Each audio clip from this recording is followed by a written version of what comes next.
निवेशक का सबक नंबर 15। वित्तीय साक्षरता से जोखिम कम करें। 1974 का वसंत शुरू ही हुआ था। मेरे सैन्य अनुबंध के खत्म होने में अभी 2 महीने बचे थे। मैं अब तक ये नहीं जानता था कि जब मैं आखिरी बार छावनी से बाहर निकलूंगा तो मैं क्या करने वाला हूं। राष्ट्रपति निक्सन वाटरगेट प्रकरण की वजह से मुश्किल में थे और उनका मुकदमा शुरू होने वाला था। इसलिए मुझे एहसास हुआ कि उनकी चिंताएं उस पल मुझसे ज्यादा थीं। हम सभी जानते थे कि वियतनाम का युद्ध खत्म हो गया था और हम हार गए थे। मेरे बाल अब भी सेना छाप यानी बहुत छोटे थे और जब भी मैं असैनिक संसार में जाता था तो हर बार सबसे अलग दिखता था, क्योंकि उस वक्त लंबे हिप्पी बाल फैशन में थे। मैं सोचने लगा कि कंधों जितने लंबे बालों में जाने कैसा दिखूंगा। 1965 से ही मेरे बाल सेना छाप थे, जब मैं कॉलेज के लिए मिलिट्री एकेडमी में दाखिल हुआ था। ये छोटे बाल रखने के लिए गलत समय था। पिछले 4 दिनों से शेयर बाजार लुढ़क रहा था और लोगों में घबराहट फैली हुई थी। यहां तक कि छावनी के पायलट रेस्ट रूम में भी घबराहट थी।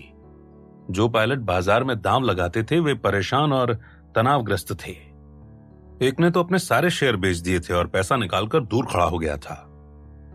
उस वक्त मैं शेयर बाजार में निवेश नहीं करता था, इसलिए मैं बगैर किसी पूर्वाग्रह के देख सकता था कि शेयर बाजार के उतार चढ़ाव का लोगों पर क्या असर होता है। अमीर डैडी और मैं लंच पर उनके प्रिय होटल में मिले, जो समुद्र तट पर था। वे पहले जितने ही खुश थे। बाजार गिर रहा था, लेकिन वे पहले से भी ज्यादा पैसे बना रहे थे। मुझे अजीब लगा कि वे शांत और खुश थे, जबकि हर कोई, यहां तक कि रेडियो कमेंटेटर भी घबराया हुआ था। ऐसा क्यों है कि आप खुश हैं, जबकि शेयर बाजार से जुड़ा हर व्यक्ति घबराया हुआ दिख रहा है? देखो, इसके बारे में हम पहले ही बात कर चुके हैं। हमने ये तय किया था कि निवेशक बनने की एक बुनियादी बात यह है कि किसी एक संभावित स्थिति की भविष्यवाणी करने के बजाय हर संभावित स्थिति के लिए तैयार रहो। मुझे नहीं लगता कि कोई भी बाजार की सटीक भविष्यवाणी कर सकता है। हालांकि कई लोग इसका दावा करते हैं। एक व्यक्ति किसी चीज के होने की 1 बार, शायद 2 बार भविष्यवाणी कर सकता है, लेकिन मुझे आज तक कोई नहीं मिला जो लगातार 3 बार बाजार के बारे में सटीक भविष्यवाणी कर सके। अगर ऐसा कोई व्यक्ति है तो उसके पास निश्चित रूप से कोई जादुई दर्पण होगा।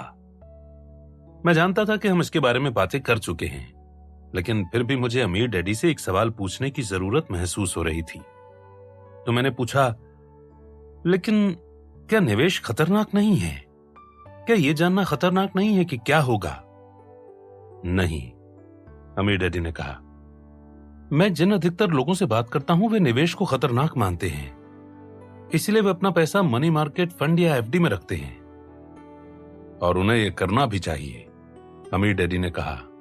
और एक पल के लिए ठहर कर वो आगे बोले, अधिकतर लोगों के लिए निवेश खतरनाक होता है, लेकिन हमेशा याद रखना कि जरूरी नहीं है कि निवेश खतरनाक हो। ये तो निवेशक है जो खतरनाक है। जो लोग खुद को निवेशक मानते हैं उनमें से कई दरअसल निवेशक नहीं हैं। वास्तव में वे अटकलबाज, व्यापारी या इससे भी बुरा जुआरी हैं। इन सबके और सच्चे निवेशक के बीच में कई सूक्ष्म अंतर होते हैं। मेरी बात का गलत मतलब मत निकालना। ऐसे अटकलबाज, व्यापारी और जुआरी हैं जो आर्थिक दृष्टि से बहुत अच्छा प्रदर्शन करते हैं, लेकिन मैं उन्हें निवेशकों की श्रेणी में नहीं रखता हूं। तो निवेशक कम खतरनाक कैसे बनता है? मैंने पूछा। अच्छा सवाल, अमीर डैडी ने कहा।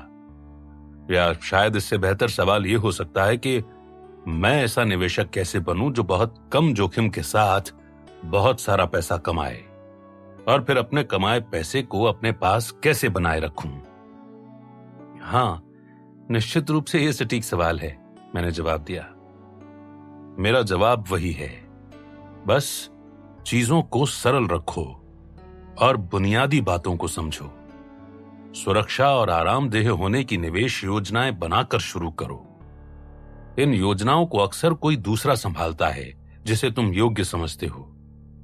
ये स्वचालित, बिना दिमाग के फॉर्मूले पर चलती हैं।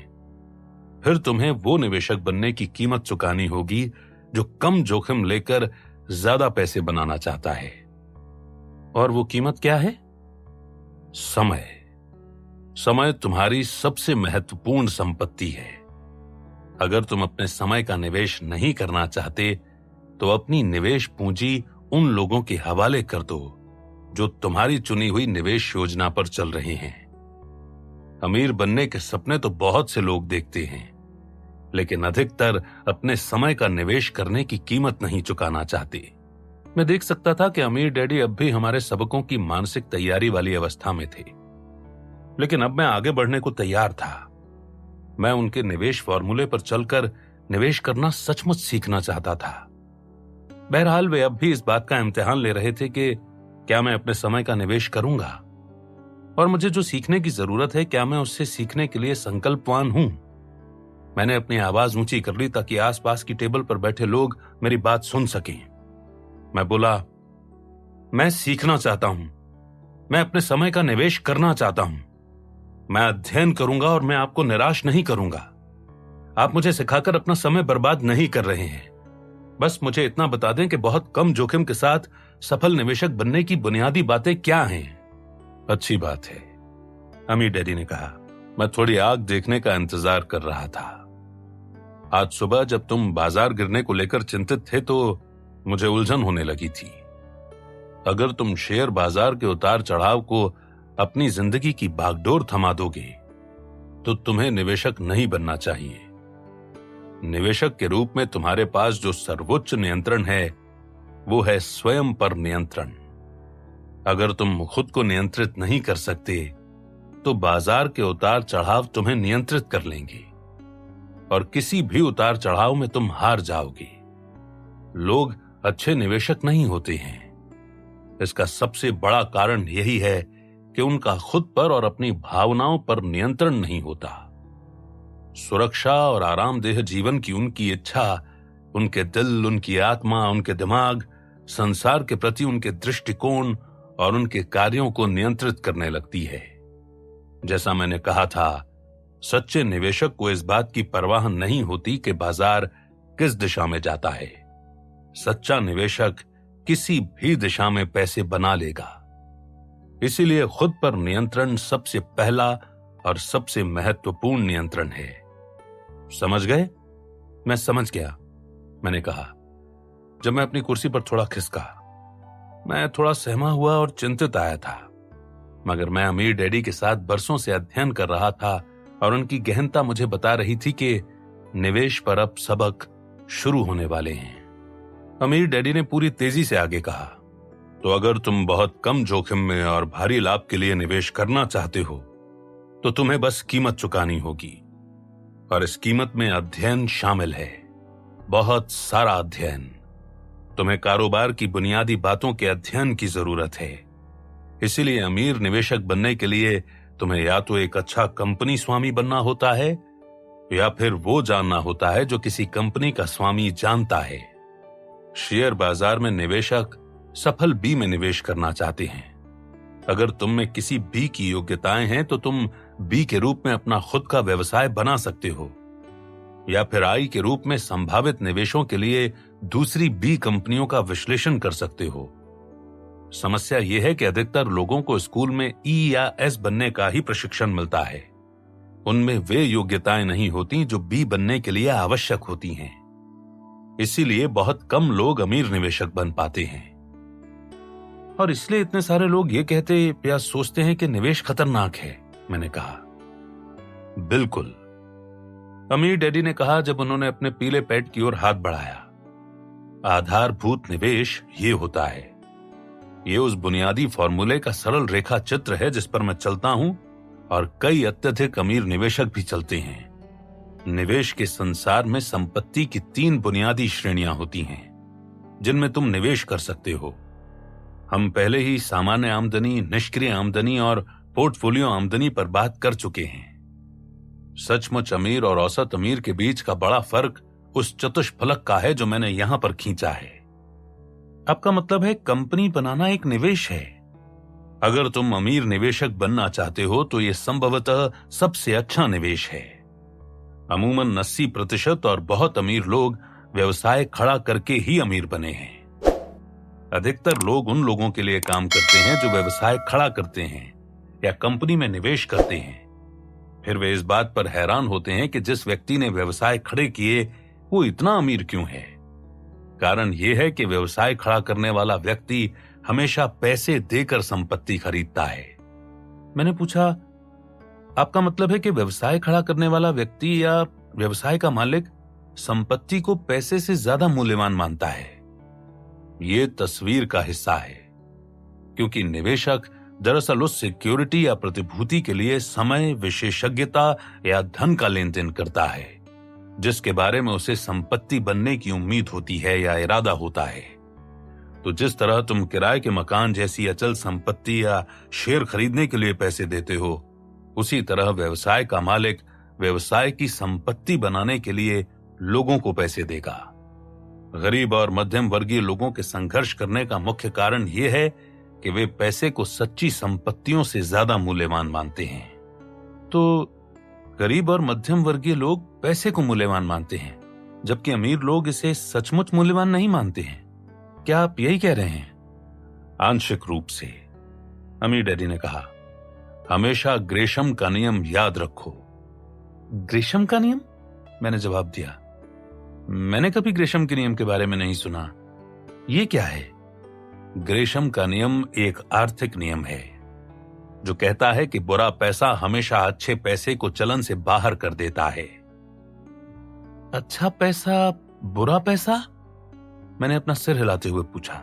मैं समझाता हूं। ग्रेशम का नियम तब से अमल में चला आ रहा है जब से इंसानों ने धन को महत्व देना शुरू किया। प्राचीन रोम में लोग चांदी और सोने के सिक्कों को कतर लेते थे। सिक्के कतरने का मतलब था कि लोग किसी दूसरे को सिक्का देने के पहले उसके थोड़े हिस्से की कतरन काट लेते थे। इसलिए सिक्के का मूल्य कम होने लगा। रोम के लोग मूर्ख नहीं थे और जल्दी ही उन्होंने इस बात पर गौर किया कि सिक्के हल्के होने लगे हैं। एक बार जब रोम के लोगों को पता चल गया कि क्या हो रहा था, तो इसके बाद उन्होंने चांदी और सोने के ऊंचे अंश वाले सिक्कों का संचय कर लिया और सिर्फ हल्के सिक्के ही खर्च करने लगे। ये इस बात का उदाहरण है कि बुरा धन किस तरह अच्छे धन को चलन से बाहर कर देता है। सिक्कों की कतरन की प्रथा से मुकाबला करने के लिए सरकार तीरनुमा या कटे हुए किनारे वाले सिक्के बांटने लगी। इसीलिए मूल्यवान सिक्कों के किनारे पर छोटी नालियां होती हैं। अगर किसी सिक्के की नालियां कतर ली जाएं, तो लोगों को पता चल जाता है कि सिक्के के साथ छेड़छाड़ की गई है। विडंबना यह है कि सरकार ही है जो हमारे पैसे के मूल्य की सबसे ज्यादा कतरन करती है। लेकिन ये तो प्राचीन रोम की बात थी, अतीत की बात थी। वो नियम आज कैसे लागू होता है? मैंने पूछा। 1965 में, यानी आज से अमूमन 10 साल पहले, ग्रेशम का नियम अमेरिका में भी काम करने लगा, जब सरकार ने चांदी के सिक्के बनाना बंद कर दिए। दूसरे शब्दों में, सरकार बुरे सिक्के बनाने लगी जिनका कोई सच्चा मूल्य नहीं था। लोगों ने तुरंत असली चांदी के सिक्कों का संचय शुरू कर दिया और खोटे या नकली सिक्के खर्च करने लगे। दूसरे शब्दों में, लोग सहज बोध से जानते हैं कि सरकारी पैसा ज्यादा मूल्यवान नहीं है। मैंने कहा, ऐसा ही लगता है। मेरे हिसाब से शायद इसीलिए लोग बचत कम और खर्च ज्यादा करते हैं। दुर्भाग्य से गरीब और मध्यम वर्गीय लोग ऐसी चीजें खरीदते हैं जिनका मूल्य उनके पैसे से भी कम होता है। वे नकदी को कचरे में बदल लेते हैं। इस दौरान अमीर लोग अपने पैसों से व्यवसाय, शेयर और अचल संपत्ति खरीदते हैं। वे ऐसे समय में सुरक्षित सिक्योरिटीज या प्रतिभूतियों की तलाश कर रहे हैं जब पैसे का असल मूल्य दिनों दिन कम होता जा रहा है। इसीलिए मैंने तुमसे और माइक से लगातार कहा है, अमीर लोग पैसे के लिए काम नहीं करते हैं। अगर तुम अमीर बनना चाहते हो तो तुम्हें अच्छे पैसे और बुरे पैसे, संपत्तियों और दायित्वों के बीच का फर्क पता होना चाहिए। अच्छी सिक्योरिटीज और बुरी सिक्योरिटीज भी, मैंने जोड़ा। अमीर डैडी ने सिर हिलाया। अमीर लोग पैसे के लिए काम नहीं करते, मैं ऐसा इसलिए कहता हूं क्योंकि अमीर इतने चतुर होते हैं कि ये बात जानते हैं कि पैसे का मूल्य दिनों दिन कम होता जा रहा है। अगर तुम बुरे पैसे के लिए कड़ी मेहनत करते हो, लेकिन संपत्तियों और दायित्वों, अच्छी सिक्योरिटीज और बुरी सिक्योरिटीज के बीच के फर्क को नहीं जानते हो, तो तुम जिंदगी भर आर्थिक क्षेत्र में संघर्ष करते रहोगे।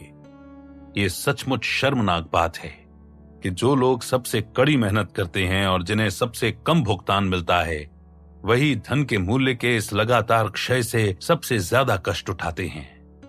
ग्रेशम के नियम के प्रभावों के कारण जो लोग सबसे कड़ी मेहनत करते हैं, उन्हें आगे निकलने में सबसे अधिक कठिनाई होती है। चूंकि पैसे का मूल्य लगातार कम हो रहा है, इसीलिए वित्तीय दृष्टि से समझदार व्यक्ति को लगातार ऐसी चीजों की तलाश करनी चाहिए जिनका सच्चा मूल्य है और जो अधिकाधिक खोटे पैसे को उत्पन्न कर सकती है। अगर आप ऐसा नहीं करते हैं तो समय के साथ आप आगे निकलने के बजाय वित्तीय दृष्टि से पीछे रह जाते हैं। फिर अमीर डैडी ने अपने पीले पैड के स्केच की ओर संकेत किया। मैं आज तुम्हारे डैडी से अधिक सुरक्षित हूं, क्योंकि मैंने इन तीनों बुनियादी संपत्तियों या सिक्योरिटीज को हासिल करने के लिए कड़ी मेहनत की थी। तुम्हारे डैडी ने नौकरी की सुरक्षा की खातिर कड़ी मेहनत करने का चुनाव किया था, तो जिस चीज के लिए उन्होंने कड़ी मेहनत की वो इस तरह दिखता है। तुम्हारे डैडी की नौकरी न तो निष्क्रिय अचल संपत्तियां हैं, न पोर्टफोलियो है यानी कि कागजी संपत्तियां हैं, और फिर इसके बाद अमीर डैडी ने नौकरी की सुरक्षा को भी काट दिया। तो नौकरी छूटने के बाद उन्हें पता चला कि उन्होंने तो शून्य की खातिर कड़ी मेहनत की थी, और सबसे बुरी बात, वे सफल हो गए थे। उन्होंने मेहनत करके खुद को राज्य शिक्षा तंत्र के शिखर तक पहुंचाया था, लेकिन फिर उन्होंने तंत्र का विरोध कर दिया। उनकी सरकारी नौकरी की सुरक्षा एक झटके में चली गई। मुझे तुम्हारे डैडी के लिए लगभग उतना ही अफसोस है जितना कि तुम्हें है, लेकिन आप किसी ऐसे व्यक्ति को नहीं समझा सकते जिसके बुनियादी मूल्य बहुत कठोर हों और जो बदलना ही ना चाहता हो। वे दूसरी नौकरी की तलाश कर रहे हैं, लेकिन खुद से ये नहीं पूछ रहे हैं कि वो जो सचमुच चाहते हैं, क्या कोई नौकरी उन्हें वो प्रदान करेगी। मैंने कहा, वे नौकरी की सुरक्षा और झूठी संपत्तियों से चिपके रहे। बहरहाल वे अपनी सामान्य आमदनी को असल संपत्तियों में नहीं बदल पाए, ताकि उन्हें अमीर व्यक्ति की आमदनी, निष्क्रिय आमदनी या पोर्टफोलियो आमदनी हो सके। उन्हें पहले अपनी तनख्वाह को असल सिक्योरिटीज या प्रतिभूतियों में बदलना चाहिए था। इसके बाद ही तंत्र से मुकाबला करना चाहिए था। तुम्हारे डैडी बहुत साहसी हैं और बहुत शिक्षित भी हैं, लेकिन वे आर्थिक दृष्टि से सुशिक्षित नहीं हैं, और यही उनके पतन का कारण था। अगर वे अमीर होते तो चुनाव प्रचार के चंदों द्वारा तंत्र को प्रभावित कर सकते थे, लेकिन चूंकि उनके पास पैसा नहीं था, इसलिए बस वे विरोध ही कर सकते थे और सरकार को चुनौती दे सकते थे।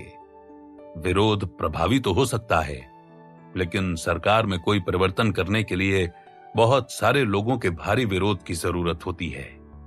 वियतनाम के इस युद्ध को रोकने की कोशिश में विरोध प्रदर्शन करने वाले लोगों की संख्या को ही देख लो।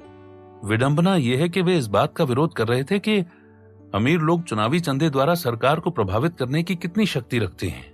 मैंने कहा, उन्होंने देखा था कि अमीर लोगों की नेताओं पर कितनी शक्ति थी और अमीर लोगों को कौन से अनुग्रह मिलते थे या अमीरों के पक्ष में कितने कानून पारित होते थे। मेरे डैडी ने राजनीति में आने वाले पैसे को देखा और इसीलिए इस वित्तीय दुरुपयोग को रोकने की खातिर लेफ्टिनेंट गवर्नर पद के लिए खड़े हुए, और अब इसकी वजह से उनकी सरकारी नौकरी छूट गई है। वे जानते हैं कि कानून अमीरों के पक्ष में बनाए गए हैं। देखो, ये पैसे पर एक और विषय है, लेकिन आज हमारा विषय नहीं है। अमीर डैडी ने कहा, निवेश खतरनाक क्यों नहीं है? मैं अपना मन बना चुका हूं। मैंने कहा, मैंने पायलट की नौकरी की कोशिश छोड़ दी है, तो मैं जल्द ही किसी ऐसी कंपनी में नौकरी खोजूंगा जो सेल्स ट्रेनिंग देती हो, ताकि मैं अस्वीकृति के डर से उबर सकूं और बेचना सीख सकूं या संवाद करना सीख सकूं, जैसी आप सलाह देते हैं। अच्छी बात है, अमीर डैडी ने कहा। IBM और जेरोक्स दोनों की ही उत्कृष्ट सेल्स ट्रेनिंग योजनाएं हैं। अगर तुम B क्वाड्रेंट में जा रहे हो तो तुम्हें यह पता होना चाहिए कि बेचना कैसे है और मार्केटिंग कैसे करनी है। तुम्हें बहुत मोटी चमड़ी की भी जरूरत है। अगर लोग तुम्हारे प्रस्ताव पर नहीं कह देते हैं तो तुम्हें उसकी परवाह नहीं करनी चाहिए, लेकिन जब उचित हो तो तुम्हें उनका मन बदलने में सक्षम भी होना चाहिए। बेचना उस व्यक्ति के लिए एक बहुत आवश्यक योग्यता है जो अमीर बनना चाहता है, खासतौर पर B क्वाड्रेंट में और अक्सर I क्वाड्रेंट में भी। मैंने कहा, लेकिन मेरे मन में एक सवाल उबल रहा है। पूछो। आप कैसे कह सकते हैं कि निवेश खतरनाक नहीं है, जबकि अधिकतर लोग निवेश को खतरनाक कहते हैं? इसका जवाब आसान है। मैं फाइनेंशियल स्टेटमेंट पढ़ सकता हूं, लेकिन अधिकतर लोग नहीं पढ़ सकते।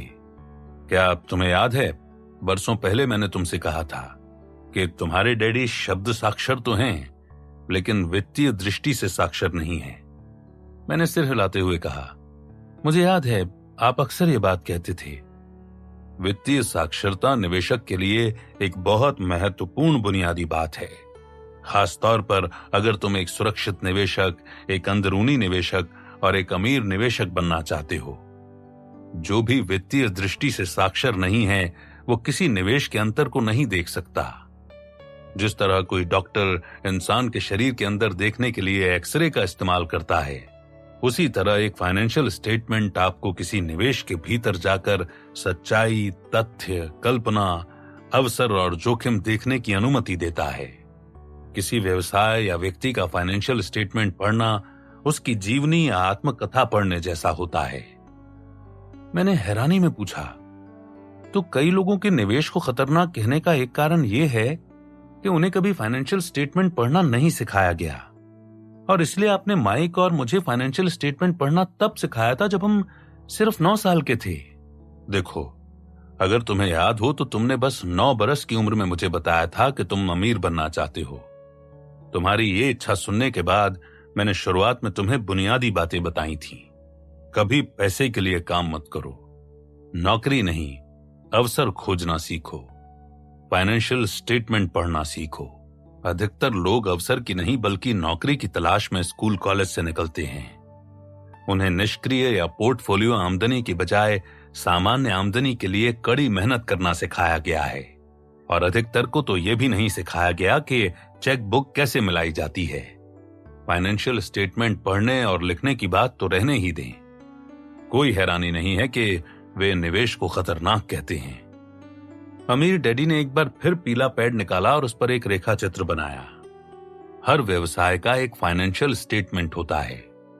हर शेयर किसी फाइनेंशियल स्टेटमेंट का प्रतिबिंब होता है। अचल संपत्ति की हर जायदाद का एक फाइनेंशियल स्टेटमेंट होता है, और हर व्यक्ति का एक फाइनेंशियल स्टेटमेंट होता है। हर सिक्योरिटी और हर व्यक्ति का? मैंने पूछा। मेरे डैडी का भी, मेरी मम्मी का भी? बिल्कुल, हर चीज, चाहे यह व्यवसाय हो, शेयर हो, अचल संपत्ति हो या इंसान हो, जो पैसों का लेन देन करती है, उसका एक इनकम स्टेटमेंट और बैलेंस शीट होती है, चाहे उसे यह बात मालूम हो या ना हो। जो लोग फाइनेंशियल स्टेटमेंट की शक्ति के बारे में जागरूक नहीं होते हैं, उनके पास अक्सर सबसे कम पैसा होता है और सबसे ज्यादा वित्तीय समस्याएं होती हैं। आपका मतलब यह है कि जैसे मेरे डैडी को इस समय हो रही हैं? दुर्भाग्य से ये सच है। संपत्तियों और दायित्वों, सामान्य आमदनी और निष्क्रिय तथा पोर्टफोलियो आमदनी के बीच का सरल फर्क न जानने के कारण, और ये न जानने के कारण कि वे कहां प्रकट होती हैं और फाइनेंशियल स्टेटमेंट में कैसे प्रवाहित होती हैं, ये तुम्हारे डैडी की एक महंगी भूल थी। तो जब आप किसी व्यवसाय को देखते हैं तो आप उस दिन इसके शेयर का भाव नहीं देखते, बल्कि फाइनेंशियल स्टेटमेंट देखते हैं। मैंने पूछा और बातचीत के मुद्दे को अपने डैडी से दूर ले जाने की पूरी कोशिश की। सही है, इसे आधारभूत निवेश कहा जाता है। वित्तीय साक्षरता आधारभूत निवेश के लिए आवश्यक है। जब मैं किसी व्यवसाय के वित्तीय विवरण को देखता हूं, तो मैं उस व्यवसाय के अंदर के शरीर को देखता हूं। वित्तीय विवरण को देखकर मैं बता सकता हूं कि व्यवसाय बुनियादी तौर पर शक्तिशाली है या कमजोर, बढ़ रहा है या घट रहा है। मैं बता सकता हूं कि प्रबंधन अच्छा काम कर रहा है या बहुत से निवेशकों के पैसे को बर्बाद कर रहा है। यही किसी अपार्टमेंट बिल्डिंग या ऑफिस बिल्डिंग के बारे में भी सच है।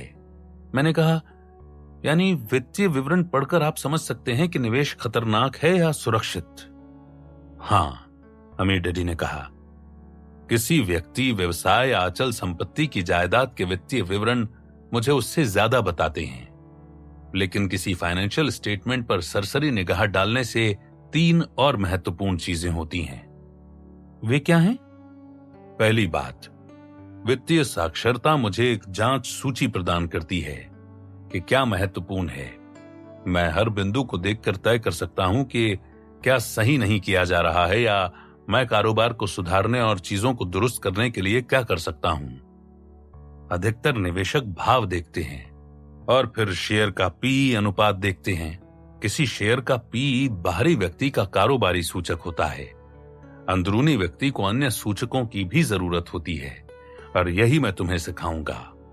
ये सूचक सुरक्षा जांच सूची का हिस्सा हैं, ताकि यह सुनिश्चित हो जाए कि व्यवसाय के सभी हिस्से सही तरह से काम कर रहे हैं। यदि तुम वित्तीय दृष्टि से साक्षर नहीं हो तो तुम फर्क नहीं समझ सकते। जाहिर है, तब निवेश उस व्यक्ति के लिए खतरनाक बन जाता है। मैंने पूछा, और दूसरी चीज? दूसरी चीज यह है कि जब मैं किसी निवेश को देखता हूं तो मैं इसे अपने व्यक्तिगत फाइनेंशियल स्टेटमेंट के ऊपर रखकर देखता हूं कि ये उसके तालमेल में है या नहीं। जैसा मैंने कहा था, निवेश एक योजना है। मैं देखना चाहता हूं कि उस व्यवसाय, शेयर, बॉन्ड या अचल संपत्ति का फाइनेंशियल स्टेटमेंट किस तरह मेरे व्यक्तिगत फाइनेंशियल स्टेटमेंट को प्रभावित करेगा। मैं जानना चाहता हूं कि क्या ये निवेश मुझे वहां तक ले जाएगा जहां तक मैं जाना चाहता हूं। मैं ये विश्लेषण भी करता हूं कि क्या मैं उस निवेश का खर्च उठा सकता हूं। अपनी संख्याएं पता होने के कारण मैं जानता हूं कि क्या होगा अगर मैं किसी निवेश को खरीदने के लिए कर्ज लूं। मैं ये भी जानता हूं कि नए कर्ज की किश्त से आय व्यय के संतुलन पर क्या दीर्घकालीन असर होगा। और तीसरी चीज, मैं जानना चाहता हूं कि यह निवेश सुरक्षित है और मेरे लिए पैसे बनाएगा। मैं बता सकता हूं कि क्या यह मेरे लिए बहुत कम समय में पैसे बनाएगा या पैसे डुबोएगा। अगर यह मेरे लिए पैसे नहीं बनाएगा या मैं इसके पैसे न बना पाने के कारण को दुरुस्त नहीं कर सकता, तो मैं इसे क्यों खरीदूं? यह खतरनाक होगा। मैंने पूछा, यानी अगर आप पैसे नहीं बना पाते हैं तो आप निवेश नहीं करते हैं? अधिकतर प्रकरणों में। हालांकि यह बहुत सरल लगता है, लेकिन मुझे हमेशा हैरानी होती है कि जब मैं ऐसे लोगों से मिलता हूं जो पैसे गंवा रहे हैं या पैसे नहीं बना पा रहे हैं, फिर भी वे खुद को निवेशक मानते हैं। अचल संपत्ति में निवेश करने वाले कई लोग हर महीने पैसे गंवाते हैं और फिर कहते हैं, लेकिन सरकार मेरे नुकसान के बदले मुझे कर में छूट देती है। ये तो इस तरह कहना है कि अगर आप $1 गंवाते हैं तो सरकार आपको 30 सेंट लौटा देगी। कुछ बहुत परिष्कृत व्यवसायी और निवेशक जानते हैं कि सरकारी नीति से लाभ कैसे उठाएं, लेकिन बहुत कम लोग दरअसल ऐसा कर पाते हैं। क्यों ना $1 कमाएं और फिर सरकार से 30 सेंट का अतिरिक्त बोनस पाएं। असल निवेशक यही करता है। लोग सचमुच ऐसा करते हैं। वे पैसे गंवाते हैं और इसे निवेश मानते हैं। यही नहीं, वे तो ये भी सोचते हैं कि कर लाभ के लिए पैसे गंवाना एक अच्छा विचार है। क्या तुम जानते हो कि एक ऐसा निवेश खोजना कितना आसान है जिसमें तुम्हें पैसे का नुकसान हो जाए? अमीर डैडी ने कहा, मेरे हिसाब से बहुत आसान होगा। संसार ऐसे शेयरों, म्यूचुअल फंड्स, अचल संपत्ति और कारोबारों से भरा पड़ा है जो पैसे नहीं बनाते हैं। तो सच्चा निवेशक सबसे पहले तो पैसे बनाना चाहता है और फिर पैसे बनाने के बाद वो सरकार से अतिरिक्त बोनस भी चाहता है। इसीलिए सच्चा निवेशक $1 बनाएगा और साथ ही सरकार से 30 सेंट का बोनस भी हासिल करेगा। गैर विशेषज्ञ निवेशक $1 गंवा देगा और फिर कर छूट के रूप में सरकार से 30 सेंट लेकर रोमांचित होगा, सिर्फ इसलिए क्योंकि वो व्यक्ति फाइनेंशियल स्टेटमेंट को नहीं पढ़ सकता। मैंने कहा, यह तो एक बुनियादी बात है। वित्तीय साक्षरता निश्चित रूप से अमीरों के निवेश के स्तर पर बहुत ही महत्वपूर्ण और बुनियादी बात है। दूसरी बुनियादी बात यह है कि निवेश पैसा बनाए। कभी भी पैसे गंवाने या कर में छूट लेने के इरादे से निवेश न करें। आप सिर्फ एक ही कारण से निवेश करते हैं, पैसे बनाने के लिए। निवेश में वैसे ही क्या कम जोखिम है जो पैसे गंवाने के लिए निवेश किया जाए। आपका रिपोर्ट कार्ड। जब हमने उस दिन का सबक खत्म किया तो अमीर डैडी ने कहा, क्या अब तुम्हें एहसास है कि मैंने तुमसे इतनी बार तुम्हारे खुद के फाइनेंशियल स्टेटमेंट क्यों बनवाए?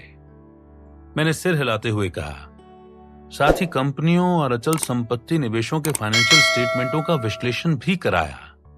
आपने कहा था कि आप ये चाहते हैं कि मैं फाइनेंशियल स्टेटमेंटों के संदर्भ में सोचूं। अब मैं इसका कारण समझ गया हूं। जब तुम स्कूल में थे तो तुम्हें हर तिमाही एक रिपोर्ट कार्ड मिलता था। फाइनेंशियल स्टेटमेंट स्कूल से निकलने के बाद आपका रिपोर्ट कार्ड है।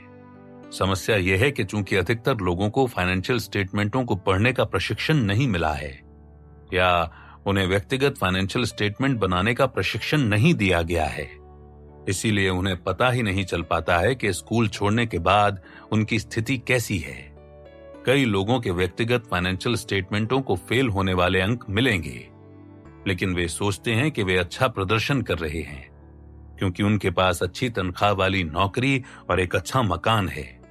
दुर्भाग्य से अगर मुझे ग्रेड देने होते तो 45 साल की उम्र तक वित्तीय दृष्टि से स्वतंत्र न होने वाले हर व्यक्ति को मैं फेल का ग्रेड देता। मैं निर्ममता नहीं बरत रहा हूं, मैं तो बस ये चाहता हूं कि लोग जाग जाएं और कुछ चीजें अलग तरीके से करें, इससे पहले कि उनकी सबसे महत्वपूर्ण संपत्ति खत्म हो जाए, समय। तो वित्तीय विवरण पढ़ने की सामर्थ्य से आप जोखिम कम कर लेते हैं, मैंने जवाब दिया। निवेश करने के पहले इंसान को अपने व्यक्तिगत फाइनेंशियल स्टेटमेंट पर काबू करने की जरूरत होती है। निश्चित रूप से, अमीर डैडी ने कहा। मैं जिस पूरी प्रक्रिया के बारे में बात कर रहा हूं, यह अपना नियंत्रण संभालने की प्रक्रिया है, जिसमें तुम्हारा फाइनेंशियल स्टेटमेंट भी शामिल है। बहुत सारे लोग इसलिए निवेश करना चाहते हैं क्योंकि वे गहरे कर्ज में हैं। आप अपने बिल चुका सकें या ज्यादा बड़ा मकान या नई कार खरीद सकें। इसके लिए अधिक पैसे कमाने की उम्मीद में निवेश करना मूर्खों की निवेश योजना है। आपको सिर्फ एक ही कारण से निवेश करना चाहिए, एक ऐसी संपत्ति हासिल करने के लिए जो सामान्य आमदनी को निष्क्रिय आमदनी या पोर्टफोलियो आमदनी में बदलती हो। इस प्रकार की आमदनी को दूसरे प्रकार की आमदनी में बदलना ही सच्चे निवेशक का मूलभूत उद्देश्य होता है। ऐसा करने के लिए चेक बुक के मिलान से ज्यादा ऊंची श्रेणी की वित्तीय साक्षरता की जरूरत होती है। तो आप शेयर या अचल संपत्ति की जायदाद के भाव की उतनी चिंता नहीं करते हैं जितनी की कार्यकारी बुनियादी बातों की जो आपको फाइनेंशियल स्टेटमेंट में दिखती हैं। सही है, इसलिए जब तुम शेयर बाजार के भाव लुढ़कने को लेकर चिंतित थे तो मैं विचलित हो गया था। हालांकि भाव महत्वपूर्ण है, लेकिन यह आधारभूत निवेश में सबसे महत्वपूर्ण चीज से बहुत दूर है। भाव तकनीकी निवेश में ज्यादा प्रासंगिक हैं, लेकिन तकनीकी निवेश अलग विषय है। अब तुम ये समझ गए हो कि मैंने तुमसे इतने सारे व्यक्तिगत फाइनेंशियल स्टेटमेंट क्यों बनवाए, कंपनियों तथा अचल संपत्ति जायदादों का विश्लेषण क्यों करवाया। मैंने सिर हिलाया। उस वक्त मुझे बहुत चिढ़ हुई थी, लेकिन अब मुझे खुशी है कि आपने मुझसे ये सब कराया। मुझे एहसास होता है कि अब मैं अपने फाइनेंशियल स्टेटमेंट की मानसिक तस्वीरों का इस्तेमाल करके चीजों का कितना विश्लेषण कर लेता हूं। मैं तस्वीर देख सकता हूं कि अपने पैसे के साथ जो मैं करता हूं वो मेरे फाइनेंशियल स्टेटमेंट पर कैसा असर डाल रही है। मुझे एहसास नहीं था कि अधिकतर लोग चित्र के संदर्भ में बिंदुओं के साथ नहीं सोचते हैं। जादुई गलीचा। तुम अब खेल में काफी आगे हो, अमीर डैडी ने कहा। अमीर बनने के खेल में इनकम स्टेटमेंट और बैलेंस शीट, फाइनेंशियल स्टेटमेंटों को बनाने वाली दो आधारभूत रिपोर्टों के बारे में मैं एक शब्दावली का इस्तेमाल करता हूं, जादुई गलीचा। आप उन्हें जादुई गलीचा क्यों कहते हैं, मैंने पूछा। क्योंकि वे आपको जादुई तरीके से किसी व्यवसाय, किसी अचल संपत्ति की जायदाद और संसार के किसी भी देश के मामले में पर्दे के पीछे ले जाती हैं। ये एक तरह से गोताखोरी का नकाब लगाकर अचानक पानी की सतह के नीचे देखने जैसा है। यहाँ नकाब फाइनेंशियल स्टेटमेंट का प्रतीक है। यह आपको स्पष्टता से दिखा देता है कि सतह के नीचे क्या चल रहा है। विकल्प के तौर पर फाइनेंशियल स्टेटमेंट सुपरमैन की एक्सरे दृष्टि जैसा होता है। ऊंची इमारत पर कूदने की कोशिश करने के बजाय वित्तीय रूप से साक्षर व्यक्ति इमारत की कंक्रीट की दीवारों के पार देख सकता है। उन्हें जादुई गलीचा कहने का एक और कारण यह है कि वे आपको अपनी डेस्क पर बैठे बैठे संसार के इतने सारे हिस्सों में इतनी सारी चीजें देखने और करने के लिए स्वतंत्र कर देती हैं। आप अधिक ज्ञान और अंतर्दृष्टि के साथ संसार के कई स्थानों में या अपने आसपास ही निवेश कर सकते हैं। मेरी वित्तीय साक्षरता बेहतर होने से मेरा जोखिम अंततः कम होता है और मेरे निवेश का मुनाफा बढ़ जाता है। फाइनेंशियल स्टेटमेंट मुझे वो दिखा देता है जो औसत निवेशक नहीं देख सकता। ये मुझे अपनी व्यक्तिगत संपत्तियों पर नियंत्रण देता है और मुझे जीवन में वहां पहुंचने की अनुमति देता है जहां मैं पहुंचना चाहता हूं। फाइनेंशियल स्टेटमेंटों पर नियंत्रण हासिल करने से मुझे शारीरिक रूप से कारोबार में रहे बिना कई व्यवसाय चलाने की छूट मिलती है। फाइनेंशियल स्टेटमेंटों को सचमुच समझना एक ऐसी कुंजी है जिसके बिना एस क्वाड्रेंट में रहने वाला व्यक्ति बी क्वाड्रेंट में नहीं पहुंच सकता। इसीलिए मैं इनकम स्टेटमेंट और बैलेंस शीट को जादुई गलीचा कहता हूं। मानसिक दृष्टिकोण प्रश्नावली। अगर आप कोई सेकंड हैंड कार खरीदने वाले हैं तो शायद आप इसे किसी मैकेनिक को दिखाएंगे और इलेक्ट्रॉनिक एनालाइजर से इसकी जांच कराएंगे। इसके बाद ही यह निर्णय लेंगे कि क्या यह मांगी गई रकम के लायक है। अगर आप किसी मकान को देखते हैं तो आप मकान खरीदने के पहले किसी होम इंस्पेक्टर से जांच सूची के हिसाब से नींव, नल की पाइपलाइन, बिजली, छत आदि की स्थिति की जांच कराएंगे। अगर आप किसी से शादी करने वाले हैं तो आप उस सुंदर चेहरे के साथ जीवन भर बिताने का निर्णय लेने से पहले शायद ये जानना चाहेंगे कि उस सुंदर चेहरे के पीछे दरअसल क्या चल रहा है। मगर जब निवेश की बात आती है तो अधिकतर निवेशक जिस कंपनी में निवेश करते हैं उसके फाइनेंशियल स्टेटमेंटों को कभी पढ़ते ही नहीं हैं। अधिकतर निवेशक या तो जोरदार टिप के आधार पर निवेश करना पसंद करते हैं या कम भाव या ज्यादा भाव पर, जो बाजार की दिशा पर निर्भर करता है। अधिकतर लोग अपनी कार ठीक ठाक कराते हैं, सालाना जांच कराते हैं और सालाना हेल्थ चेकअप कराते हैं, लेकिन अधिकतर लोग अपने फाइनेंशियल स्टेटमेंटों के दोषों या संभावित समस्याओं का विश्लेषण कभी नहीं कराते हैं। इसका कारण यह है कि स्कूल कॉलेज से निकलने वाले अधिकतर लोग फाइनेंशियल स्टेटमेंट के महत्व से अनजान होते हैं। उसे नियंत्रित करने की बात तो रहने ही दें। कोई हैरानी नहीं है कि इतने सारे लोग कहते हैं कि निवेश खतरनाक है। निवेश खतरनाक नहीं है, वित्तीय दृष्टि से निरक्षर रहना खतरनाक है। निवेश अवसर कैसे देखें? यदि आप निवेशक बनकर अमीर बनना चाहते हैं तो मैं कहूंगा कि फाइनेंशियल स्टेटमेंट का अच्छा कार्यकारी ज्ञान न्यूनतम आवश्यकता है। यह न सिर्फ आपके सुरक्षा घटक को बेहतर बनाएगा बल्कि ये कम समय में ज्यादा पैसे बनाने की अनुमति भी देगा। फाइनेंशियल स्टेटमेंट को पढ़ने से आपको वे निवेश अवसर दिख जाएंगे जिन्हें औसत निवेशक चूक जाता है। औसत निवेशक खरीदने बेचने के अवसर के रूप में सिर्फ भाव देखता है। परिष्कृत निवेशक अपने दिमाग को भाव के अलावा अन्य अवसर देखने के लिए प्रशिक्षित करता है। अधिकतर परिष्कृत निवेशक सर्वश्रेष्ठ निवेश अवसरों को भांप लेते हैं जो अप्रशिक्षित आंखों को ही नजर आते हैं। अमीर डैडी ने मुझे सिखाया कि निवेशक के रूप में आप सबसे ज्यादा पैसे बना सकते हैं, बशर्ते आप वित्तीय दृष्टि से साक्षर बन जाएं और निवेश की आंतरिक शक्तियों व कमजोरियों को जान लें। उन्होंने कहा था, आपको सर्वश्रेष्ठ निवेश अवसर यहां मिलते हैं: accounting, tax code, business law और कॉर्पोरेट लॉ की समझ। इन्हीं अदृश्य क्षेत्रों में असल निवेशक सबसे बड़े निवेश सौदे खरीदते हैं। इसीलिए मैं इनकम स्टेटमेंट और बैलेंस शीट को जादुई गलीचा कहता हूं। मानसिक दृष्टिकोण प्रश्न ये है, यदि आप निवेशक के रूप में दौलतमंद बनना चाहते हैं और अमीरों के निवेशों में निवेश करना चाहते हैं, तो क्या आप व्यक्तिगत फाइनेंशियल स्टेटमेंट को अपडेट रखने के इच्छुक हैं और नियमित रूप से अन्य फाइनेंशियल स्टेटमेंटों को पढ़ने का अभ्यास करने के लिए तैयार हैं?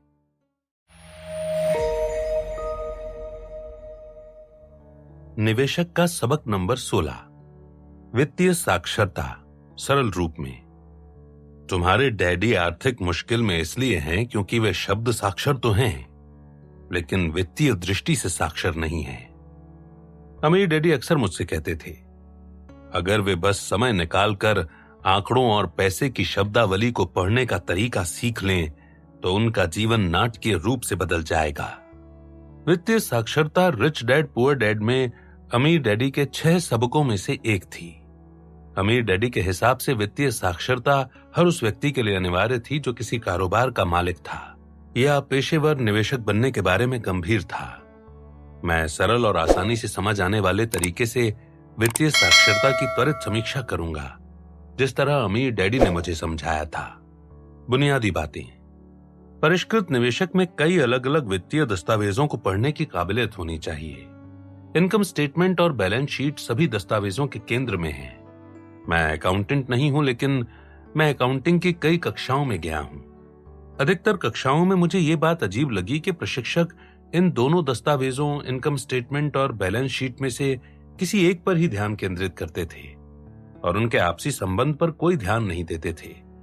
दूसरे शब्दों में, प्रशिक्षकों ने कभी यह स्पष्ट नहीं किया कि एक दस्तावेज दूसरे के लिए महत्वपूर्ण क्यों था या उनमें से एक दूसरे को कैसे प्रभावित करता था। अमीर डैडी का मानना था कि इनकम स्टेटमेंट और बैलेंस शीट के बीच का संबंध ही सब कुछ है। वे कहते थे, एक के बिना तुम दूसरे को कैसे समझ सकते हो?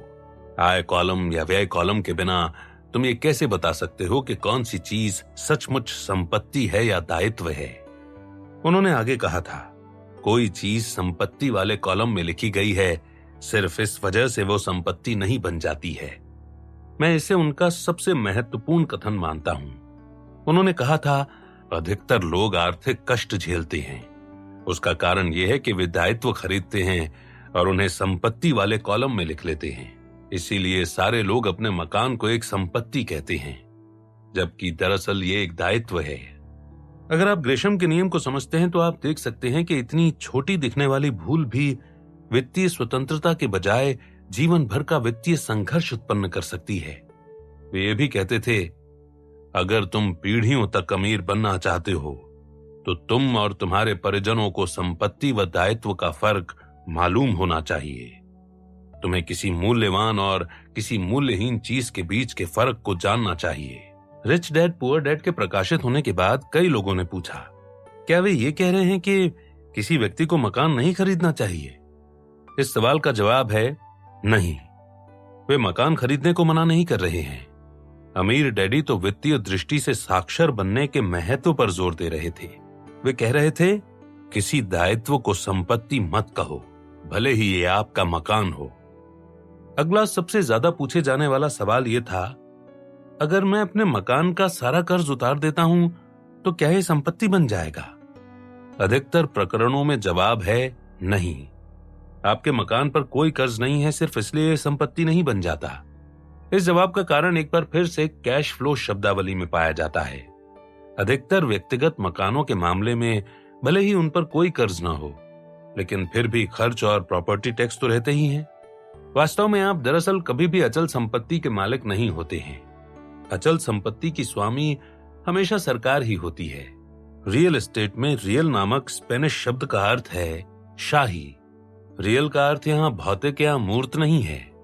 ऐसा इसलिए क्योंकि जमीन हमेशा राजाओं की संपत्ति रही है, आज ये सरकार की है।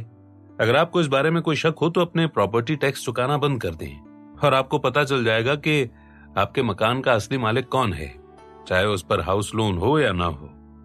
प्रॉपर्टी टैक्स न चुकाने की वजह से टैक्स लाइन सर्टिफिकेट आते हैं। रिच डैड पुअर डैड में मैंने निवेशकों को टैक्स लाइन से मिलने वाले ऊंचे ब्याज के बारे में लिखा था। टैक्स लाइन्स सरकार का ये कहने का तरीका है कि आप अपनी अचल संपत्ति को नियंत्रित तो कर सकते हैं, लेकिन इसकी स्वामी हमेशा सरकार ही रहेगी। अमीर डैडी घर के मालिक बनने के पक्ष में थे। वे सोचते थे कि घर पैसा लगाने की सुरक्षित जगह थी, हालांकि यह जरूरी नहीं कि यह संपत्ति हो। दरअसल पर्याप्त असली संपत्तियां हासिल करने के बाद वे एक बड़े सुंदर घर में रहने लगे। उन असली संपत्तियों ने जो कैश फ्लो उत्पन्न किया, उसने उन्हें एक बड़ा सुंदर घर खरीदने की अनुमति दी। वो जो बात कह रहे थे वो ये थी कि लोगों को किसी दायित्व को संपत्ति नहीं कहना चाहिए या दायित्वों को संपत्ति मानकर नहीं खरीदना चाहिए। वे सोचते थे कि ये एक बहुत बड़ी गलती है जो इंसान कर सकता था। वे कहते थे, अगर कोई चीज दायित्व है तो बेहतर है कि आप इसे दायित्व कहें और इसे गौर से देखें।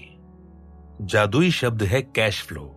अमीर डैडी के लिए व्यवसाय और निवेश के संसार में सबसे जादुई शब्द था कैश फ्लो। वे कहते थे कि जिस तरह मछुआरे को ज्वार भाटे पर नजर रखनी चाहिए, उसी तरह निवेशक और व्यवसायी को कैश फ्लो के सूक्ष्म उतार चढ़ाव पर पैनी नजर रखनी चाहिए। व्यक्ति और व्यवसाय इसीलिए आर्थिक दृष्टि से संघर्ष करते हैं क्योंकि उनके पास कैश फ्लो का खराब नियंत्रण होता है। बच्चे के लिए वित्तीय साक्षरता।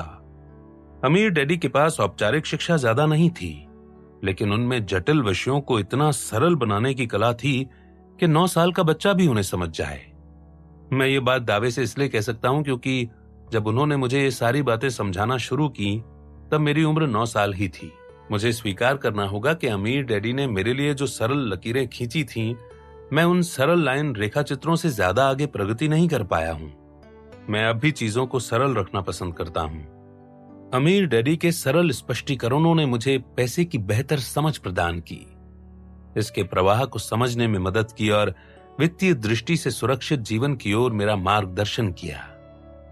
आज मेरे अकाउंटेंट मुश्किल काम करते हैं और मैं अमीर डैडी के सरल रेखा चित्रों का इस्तेमाल अपने मार्गदर्शक के रूप में करता हूं।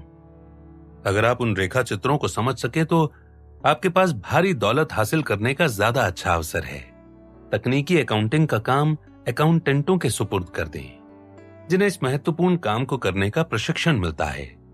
आपका काम अपनी वित्तीय संख्याओं को नियंत्रित करना है, अपनी दौलत बढ़ाने के लिए उन्हें मार्गदर्शन देना है। अमीर डैडी के वित्तीय साक्षरता के बुनियादी सिद्धांत। साक्षरता सबक नंबर 1।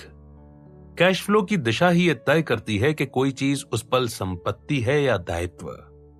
दूसरे शब्दों में, अगर आपका अचल संपत्ति का दलाल आपके मकान को एक संपत्ति कहता है, तो इसका मतलब यह नहीं है कि यह एक संपत्ति है। अमीर डैडी की संपत्ति की परिभाषा है, संपत्ति वो होती है जो आपकी जेब में पैसा डालती हो।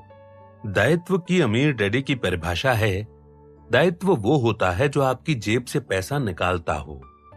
दुविधा का बिंदु। अमीर डैडी ने मुझे समझाया था, दुविधा इसलिए होती है क्योंकि अकाउंटिंग का स्वीकृत तरीका संपत्तियों और दायित्वों दोनों को ही संपत्ति वाले कॉलम में रखने की छूट देता है। फिर उन्होंने अपनी बात को समझाने के लिए एक रेखा चित्र खींचा और कहा, इसीलिए ये दुविधापूर्ण है। इस रेखा चित्र में हमारे पास $1,00,000 का मकान है, जिसमें किसी ने $20,000 नगद भुगतान किया और $80,000 कर्ज लिया। आपको कैसे पता चले कि यह मकान संपत्ति है या दायित्व?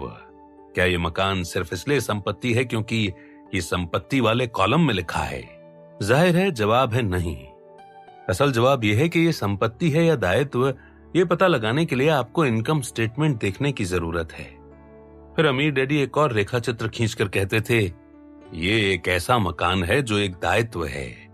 आप जानते हैं कि यह दायित्व है क्योंकि इसके सभी बिंदु व्यय वाले कॉलम में हैं। आय वाले कॉलम में कुछ भी नहीं है।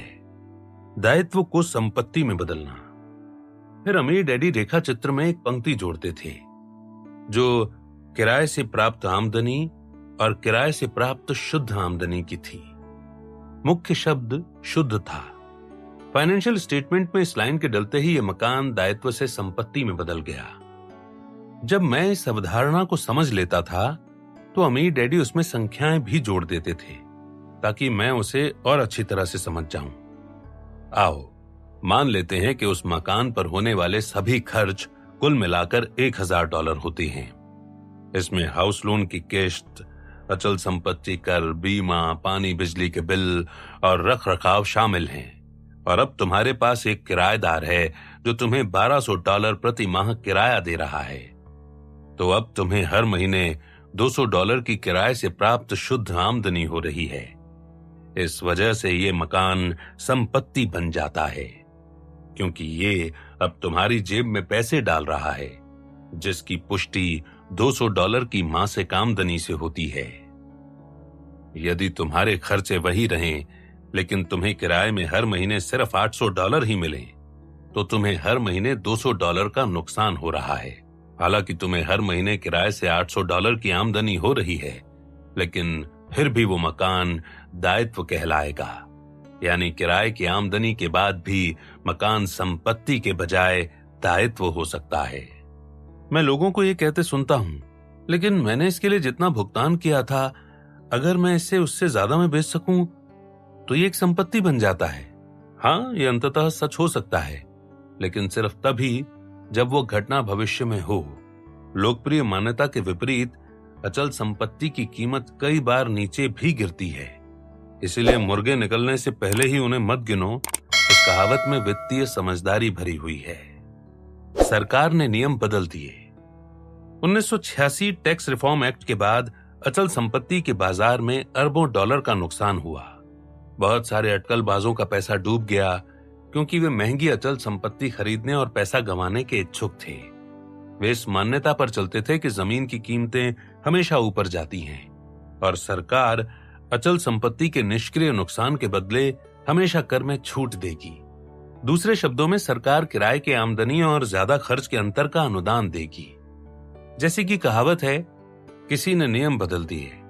कर कानून बदलने के बाद शेयर बाजार लुढ़क गया, बचत और कर्ज संस्थाएं दिवालिया हो गईं और 1987 से 1995 के बीच दौलत का भारी हस्तांतरण हुआ। निवेश संपदा मूलतः एस क्वाड्रेंट, ऊंची आमदनी वाले पेशेवर व्यक्ति जैसे डॉक्टर, वकील, अकाउंटेंट, इंजीनियर और आर्किटेक्ट से आई क्वाड्रेंट के निवेशकों तक प्रवाहित हुई। कर कानून के इस अकेले परिवर्तन ने लाखों लोगों को अचल संपत्ति निवेश छोड़ने और शेयर बाजार नामक कागजी संपत्तियों के बाजार में जाने के लिए विवश कर दिया। क्या हम क्वाड्रेंट के एक सिरे से दूसरे सिरे तक दौलत का एक और हस्तांतरण देख सकते हैं? इस बार क्या ये अचल संपत्ति के बजाय कागजी संपत्तियां हो सकती हैं? सिर्फ समय ही बताएगा। ये न भूलें कि इतिहास में खुद को दोहराने की प्रवृत्ति होती है। जब ये खुद को दोहराता है तो कुछ लोग हारेंगे, लेकिन कई अन्य जीतेंगे। आज कुछ दूसरे देशों के सरकार के भी अब ऐसे नियम हैं, जो निवेशकों को उनके निवेश की अचल संपत्ति को नकारात्मक गियर में रखने की अनुमति देते हैं। दूसरे शब्दों में आपको किराए की अचल संपत्ति पर पैसा गंवाने के लिए प्रोत्साहित किया जाता है। विचार यह है कि सरकार से कर में छूट मिल सके। 1986 तक अमेरिका में भी यही कर संबंधी नियम थे। जब मैं निवेश के बारे में उन देशों में बोलते समय चेतावनी देता हूं कि सरकार नियमों को उसी तरह बदल सकती है जिस तरह उसने अमेरिका में बदले थे, तो मुझे अक्सर विरोध की चिल्लाहटें सुनने को मिलती हैं। मैं इस तरह की बातें सुनता हूं, सरकार नियम नहीं बदलेगी, मैं बस अपना सिर हिला देता हूं। उन्हें ये एहसास ही नहीं है कि नियम बदलना अमेरिका के लाखों निवेशकों के लिए कितना दुखद था। मेरे कई मित्रों को खुद को दिवालिया घोषित करना पड़ा था और उन्होंने हर वो चीज गंवा दी थी जिसे हासिल करने के लिए उन्होंने बरसों या दशकों तक मेहनत की थी। मैं जो मुद्दे की बात कहना चाहता हूं वो ये है, खुद को जोखिम की स्थिति में क्यों रखो? क्यों ना ऐसी कोई जायदाद खोजो जो पैसे बनाती हो। पैसा गंवाने वाली जायदाद या निवेश तो कोई भी व्यक्ति खोज सकता है। पैसा गंवाने वाले निवेश को खोजने के लिए आपको ज्यादा दूर तक नहीं देखना है। पैसा गंवाने वाले निवेश को खोजने के लिए आपको समझदार या वित्तीय दृष्टि से साक्षर बनने की जरूरत नहीं है। कर छूट के कारण पैसे का नुकसान एक अच्छा विचार है। इस विचार के साथ मुझे और अमीर डैडी दोनों को यह समस्या रही है कि ऐसे विचार अक्सर लोगों को आलसी बना देते हैं। मैं अक्सर लोगों के मुंह से सुनता हूं कि मैं पैसे गंवा रहा हूं, ये अच्छी बात है, सरकार पैसे गंवाने के लिए मुझे कर में छूट देती है। आपके गंवाए हर डॉलर के बदले सरकार आपको लगभग 30 सेंट लौटाती है, जो आपकी आयकर श्रेणी पर निर्भर करता है। मेरे लिए इस तर्क में किसी चीज की कमी नजर आती है। क्यों ना ऐसा निवेश करें जिसमें आपको सब कुछ मिल जाए, सुरक्षा, आमदनी, मूल्य वृद्धि और कर में छूट भी। निवेश का बुनियादी विचार पैसे गंवाना नहीं बल्कि पैसे कमाना है। यदि आप परिष्कृत निवेशक हैं तो आपको कर में छूटें भी मिल सकती हैं और आप पैसे भी बना सकते हैं। सिडनी, ऑस्ट्रेलिया के अचल संपत्ति के एक दलाल ने मुझे बताया था, लोग हर दिन हमारे ऑफिस में आकर कहते हैं, मेरे अकाउंटेंट ने मुझे आकर यहाँ कोई ऐसी जायदाद खोजने को कहा है जिसमें मैं पैसे गंवा सकूं। ये सुनकर दलाल जवाब देता है, पैसा गंवाने वाली जायदाद को खोजने के लिए आपको मेरी मदद की जरूरत नहीं है। आपके आसपास ऐसी हजारों जायदाद भरी पड़ी होंगी। मैं तो आपकी मदद ऐसी जायदाद खोजने में कर सकता हूं जो आपके लिए पैसे बनाए और इसके बावजूद आपको कर में छूट मिले। जवाब अक्सर ये होता है, नहीं नहीं धन्यवाद, मैं तो पैसे गंवाने वाली जायदाद खोजना चाहता हूं। 1986 से पहले अमेरिका में भी यही सब हो रहा था। इस उदाहरण के कई महत्वपूर्ण सबक हैं। एक, कर छूटों के कारण पैसे गंवाना सही है। ये विचार अक्सर लोगों को निवेश चुनने में आलसी बना देता है। 2, ये लोग असल निवेशों के लिए कड़ी तलाश नहीं करते हैं।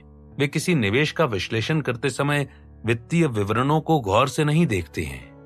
3, पैसे गंवाने से आपकी वित्तीय स्थिति अस्थिर हो जाती है। निवेश में पहले ही पर्याप्त जोखिम होता है, इसे ज्यादा जोखिम भरा क्यों बनाएं? अतिरिक्त समय निकालकर ठोस निवेशों की तलाश करें। अगर आप संख्याओं को पढ़ सकते हैं तो आप उन्हें खोज भी सकते हैं। 4, सरकार नियम बदलती रहती है। 5, आज जो संपत्ति है हो सकता है कल दायित्व बन जाए। 6, हालांकि 1986 में लाखों निवेशकों ने पैसा गंवाया, लेकिन कई निवेशक ऐसे भी थे जो इस परिवर्तन के लिए तैयार थे। जहां बिना तैयारी वाले निवेशकों ने पैसे गंवाए, वहां तैयार निवेशकों ने करोड़ों बनाए। सबसे बड़ा जोखिम। अमीर डैडी ने कहा था, सबसे खतरनाक निवेशक वो होता है जिसका अपने व्यक्तिगत फाइनेंशियल स्टेटमेंट पर कोई नियंत्रण नहीं होता। सबसे खतरनाक निवेशक वे होते हैं जिनके पास ऐसे दायित्वों के अलावा कुछ नहीं होता जिसे वे संपत्तियां मानते हैं, जिनके पास व्यय भी उतना ही होता है जितनी की आय, और जिनकी आमदनी का इकलौता जरिया उनका श्रम होता है। वे खतरनाक इसलिए हैं क्योंकि वे अक्सर अति साहसिक निवेशक होते हैं। मेरी निवेश कक्षाओं में अब भी लोग ये तर्क करते हैं कि उनका मकान एक संपत्ति है। हाल ही में एक आदमी ने कहा, मैंने $5 लाख में अपना मकान खरीदा था और आज ये $7.5 लाख का हो गया है। मैंने उससे पूछा, आपको कैसे पता? उसका जवाब था, क्योंकि अचल संपत्ति के दलाल ने मुझे इसका यही मूल्य बताया था।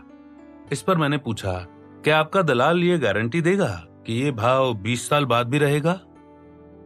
अरे नहीं, उसने तो बस यही कहा था कि आज उस इलाके में जो मकान बिक रहे हैं उनकी औसत कीमत इतनी ही है। मेरे अमीर डैडी के अनुसार औसत निवेशक सिर्फ इसी कारण बाजार में ज्यादा पैसे नहीं बनाता है।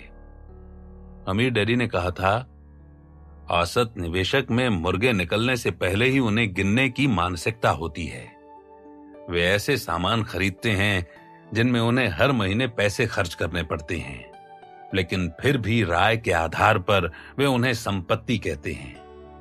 वे इस बात पर भरोसा करते हैं कि उनके मकान की कीमत भविष्य में बढ़ती रहेगी, या वे इस तरह काम करते हैं मानो उनका मकान उस कीमत पर तुरंत बेचा जा सकता हो जो अचल संपत्ति के दलाल ने उन्हें बताई थी। आपके दलाल या बैंकर ने आपको मकान का जो मूल्य बताया था, क्या आपको कभी उससे कम में अपना मकान बेचना पड़ा है? मुझे कई बार बेचना पड़ा है। चूंकि लोग अपने वित्तीय निर्णय दूसरे लोगों की रायों और अपेक्षाओं के आधार पर लेते हैं, इसीलिए वे व्यक्तिगत वित्तीय स्थिति पर नियंत्रण गंवा देते हैं। मेरे लिए ये बहुत खतरनाक है। अगर आप अमीर बनना चाहते हैं तो आपको अपनी शिक्षा और अपने कैश फ्लो पर नियंत्रण करना चाहिए। ये उम्मीद रखने में कुछ भी गलत नहीं है कि किसी चीज की कीमत भविष्य में ऊपर जाएगी, बशर्ते आज आप अपनी वित्तीय स्थिति पर नियंत्रण न गंवाएं। वे ये भी कहते थे, अगर आपको इतना ही पक्का यकीन है कि भाव ऊपर जा रहे हैं तो आप ऐसे 10 मकान क्यों नहीं खरीद लेते?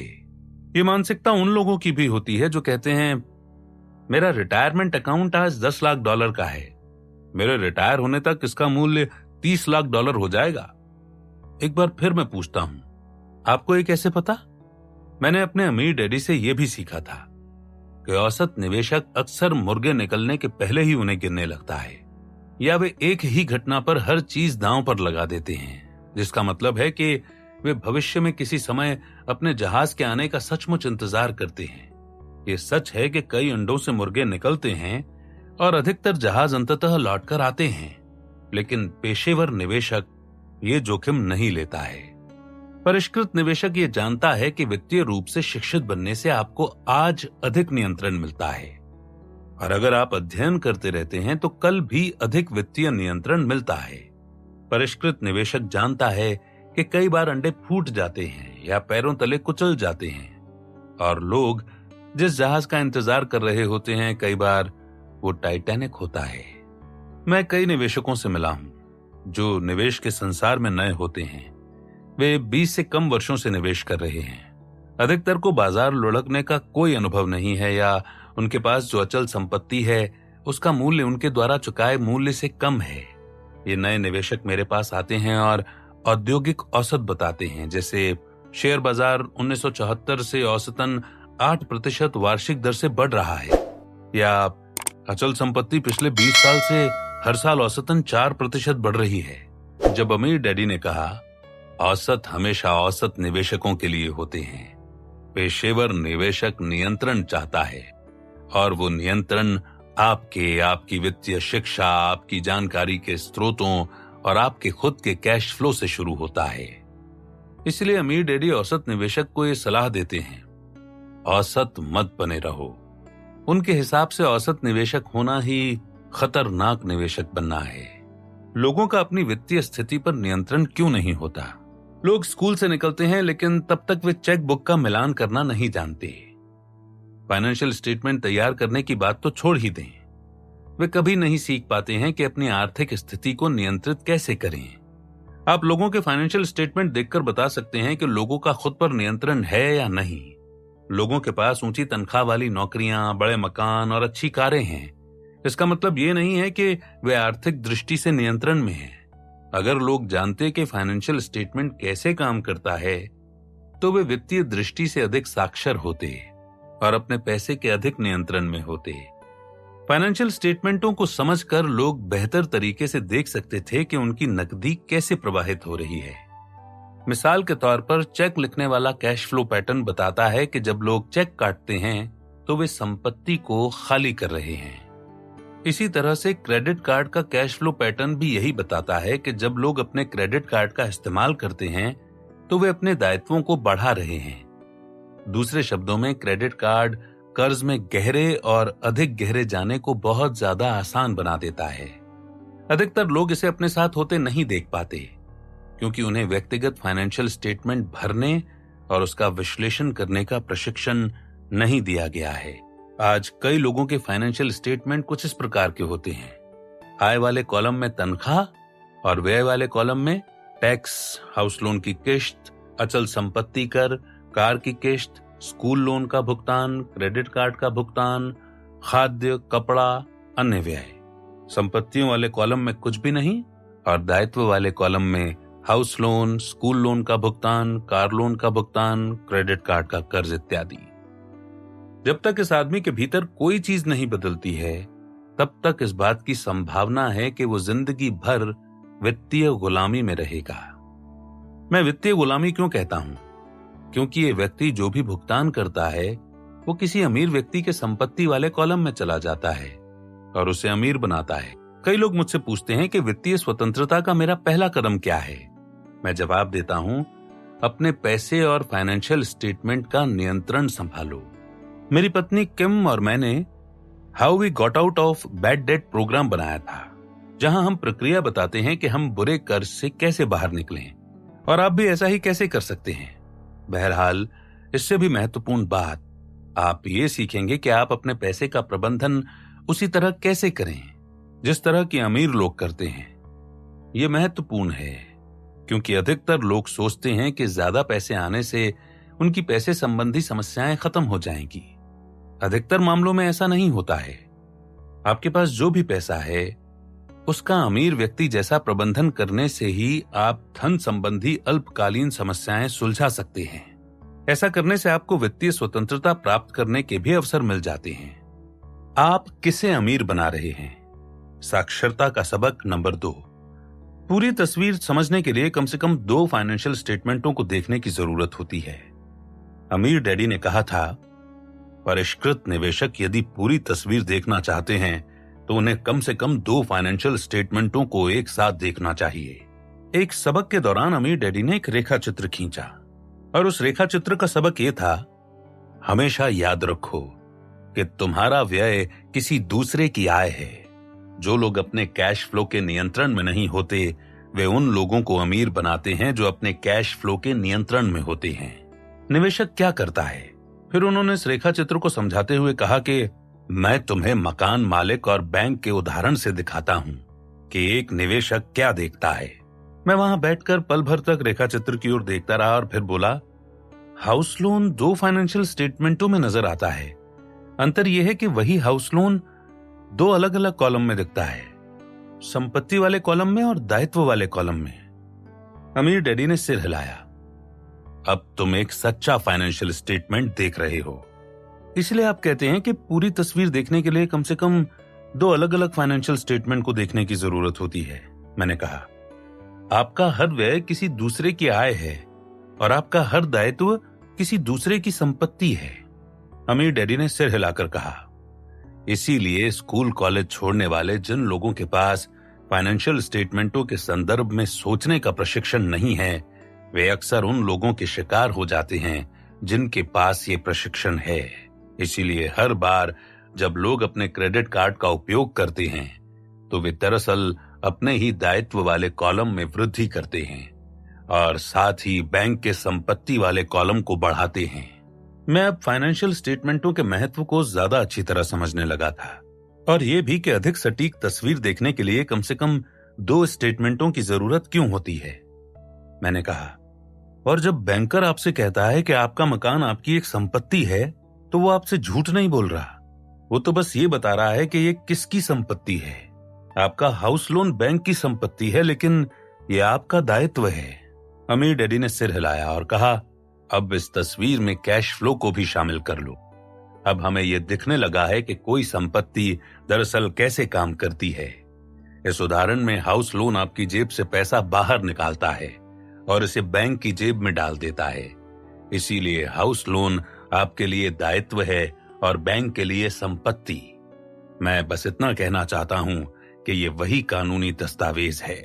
तो बैंक ने एक संपत्ति बना ली है जो आपके लिए एक दायित्व है। मैंने कहा, निवेशक यही करता है, वो एक संपत्ति हासिल करता है जिसके लिए कोई दूसरा भुगतान करता है।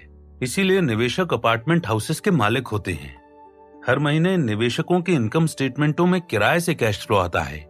जिस तरह हाउस लोन की किश्त से आमदनी बैंक के इनकम स्टेटमेंट में प्रवाहित होती है। अमीर डैडी ने सिर हिलाया और मुस्कुराए। तुम इसे समझने लगे हो। तुम निश्चित रूप से समीकरण के एक सिरे के बजाय दूसरे सिरे पर रहना चाहते हो, लेकिन ये 2 तरफा मार्ग है। उन्होंने एक और रेखा चित्र बनाते हुए कहा, ओह, इस बार मेरी बचत मेरी संपत्ति है और बैंक का दायित्व है। एक बार फिर पूरी तस्वीर देखने के लिए कम से कम 2 फाइनेंशियल स्टेटमेंटों की जरूरत पड़ती है। हाँ, और इन रेखा चित्रों को समझते समय क्या तुम्हारा ध्यान किसी और चीज की तरफ जाता है? मैंने कुछ समय तक उन रेखा चित्रों को घूरा और हाउस लोन तथा बचत के उदाहरण देखे। मुझे नहीं मालूम, मैंने धीरे से कहा। मैं तो बस वही देख रहा हूं जो आपने यहां पर खींचा है। अमीर डैडी मुस्कुरा कर बोले, इसीलिए तुम्हें फाइनेंशियल स्टेटमेंटों को पढ़ने का अभ्यास करने की जरूरत है। जिस तरह तुम कोई चीज पढ़ते समय किसी को सुनते समय दूसरी तीसरी बार में ज्यादा सीखते हो, उसी तरह तुम अभ्यास से वित्तीय दृष्टि से ज्यादा साक्षर बनना सीखते हो। तुम्हारी आंखें अक्सर जिन चीजों को चूक जाती हैं, ऐसी अधिक चीजें तुम्हारे दिमाग में आने लगती हैं। मैं कौन सी चीज चूक गया? मैं क्या नहीं देख पाया? मैंने पूछा। मेरे रेखा चित्रों में यह दिखाई नहीं देता है कि सरकार तुम्हें दायित्व हासिल करने के लिए कर में प्रोत्साहन देती है। इसीलिए ये मकान खरीदने के लिए कर में छूट देती है। इस तरफ तो मेरा ध्यान ही नहीं गया, मैंने कहा। और ये तुम्हारी बचत पर कर लगाती है, अमीर डैडी ने कहा। मैंने पूछा, सरकार मुझे दायित्व हासिल करने पर कर में छूट देती है और संपत्ति हासिल करने के लिए कर वसूल करती है। अमीर डैडी ने सिर हिलाकर कहा, अब इस बारे में सोचो कि इसका किसी इंसान की सोच और आर्थिक भविष्य पर क्या असर होता है। औसत आदमी कर्ज में रहने के बारे में रोमांचित हो जाता है, लेकिन संपत्तियां हासिल करने के बारे में रोमांचित नहीं होता। लोगों को पैसे गंवाने के लिए कर में छूट मिलती है, मैंने हैरानी में पूछा। वे ऐसा क्यों करते हैं? अमीर डैडी हंसे। जैसा मैंने कहा था, पेशेवर निवेशक को इससे आगे सोचना चाहिए कि किसी निवेश का भाव ऊपर जा रहा है या नीचे। परिष्कृत निवेशक सच्ची कहानी का पता लगाने के लिए संख्याओं को पढ़ता है और उन चीजों को देखने लगता है जिन्हें आम निवेशक नहीं देख पाता। परिष्कृत निवेशक को सरकारी नियमों, टैक्स संहिताओं, कॉर्पोरेट लॉ, बिजनेस लॉ और अकाउंटिंग लॉ का प्रभाव भी देखना चाहिए। सटीक निवेश जानकारी मिलना मुश्किल है। इसका एक कारण है कि पूरी तस्वीर हासिल करने के लिए वित्तीय साक्षरता के अलावा एक अकाउंटेंट और एक वकील की भी जरूरत होती है। दूसरे शब्दों में, सच्ची तस्वीर हासिल करने के लिए आपको 2 अलग अलग पेशेवर लोगों की जरूरत होती है। अच्छी खबर यह है कि अगर तुम समय लगाते हो और पर्दे के पीछे होने वाली घटनाओं की बारीकियां सीखने के लिए समय का निवेश करते हो, तो तुम्हें निवेश अवसर और भारी दौलत मिल जाएगी। ऐसी दौलत जो बहुत कम लोगों को मिल पाती है। तुम्हें इस सच्चाई का पता लग जाएगा कि अमीर लोग ज्यादा अमीर क्यों बनते जाते हैं और गरीब तथा मध्यम वर्गीय लोग ज्यादा कड़ी मेहनत क्यों करते हैं, ज्यादा कर क्यों चुकाते हैं और कर्ज में ज्यादा गहरे क्यों डूबते हैं। एक बार जब तुम्हें सच्चाई का पता चल जाता है, तो फिर तुम ये निर्णय ले सकते हो कि तुम कैश फ्लो क्वाड्रेंट के किस सिरे से काम करना चाहते हो। ये मुश्किल नहीं है, बस इसमें समय लगता है।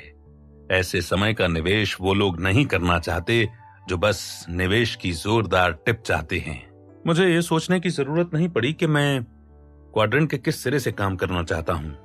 मैं जानता था कि मैं कानून की सीमाओं में रहते हुए अंदर से निवेश करना चाहता हूं, बाहर से नहीं।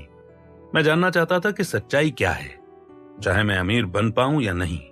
मैं बस ये जानना चाहता था कि अमीर कैसे और क्यों ज्यादा अमीर बनते हैं। वित्तीय शिक्षा की आवश्यकता। 1980 के दशक की शुरुआत में मैं शौकिया तौर पर वयस्कों को उद्यमिता और निवेश के सबक सिखाने लगा। तुरंत ही मेरे सामने एक समस्या खड़ी हो गई कि जो लोग ज्यादा विश्वास से कारोबार शुरू करना चाहते थे या निवेश करना चाहते थे, उनमें से अधिकतर के पास वित्तीय साक्षरता की बुनियादी बातों का अभाव था। मेरा यकीन है कि वित्तीय शिक्षा की इसी कमी की वजह से 10 में से 9 नए कारोबार शुरुआती 5 सालों में डूब जाते हैं और इसीलिए अधिकतर निवेशक सोचते हैं कि निवेश खतरनाक है और वे ज्यादा पैसा या तो बना नहीं पाते या बनाने के बाद सुरक्षित नहीं रख पाते। जब मैंने सलाह दी कि लोग कारोबार या निवेश शुरू करने के पहले अकाउंटिंग, फाइनेंस और निवेश की कक्षाओं में जाएं, तो उनमें से अधिकतर ने आह भरकर कहा कि वे स्कूल नहीं जाना चाहते। तब मैंने एक ऐसे तरीके की खोज शुरू की जिससे लोगों को आसान और रोचक तरीके से बुनियादी ज्ञान हासिल हो जाए। 1996 में मैंने कैश फ्लो गेम बनाए जो वित्तीय साक्षरता, अकाउंटिंग और निवेश की बुनियादी बातें सिखाते हैं। सिखाना बनाम सीखना। मैंने कैश फ्लो को गेम के रूप में इसलिए बनाया क्योंकि निवेश और वित्तीय विश्लेषण ऐसे विषय हैं जिन्हें आप पढ़कर नहीं सीख सकते। मेरे गरीब डैडी जो स्कूल टीचर थे अक्सर कहते थे, शिक्षक को इसका फर्क मालूम होना चाहिए कि क्या सिखाया जा सकता है और क्या सीखा जाना चाहिए। वे आगे कहते थे, आप किसी बच्चे को साइकिल शब्द याद करना तो सिखा सकते हैं, लेकिन आप किसी बच्चे को साइकिल चलाना नहीं सिखा सकते। बच्चे को तो यह करके सीखना होता है कि साइकिल कैसे चलाई जाती है।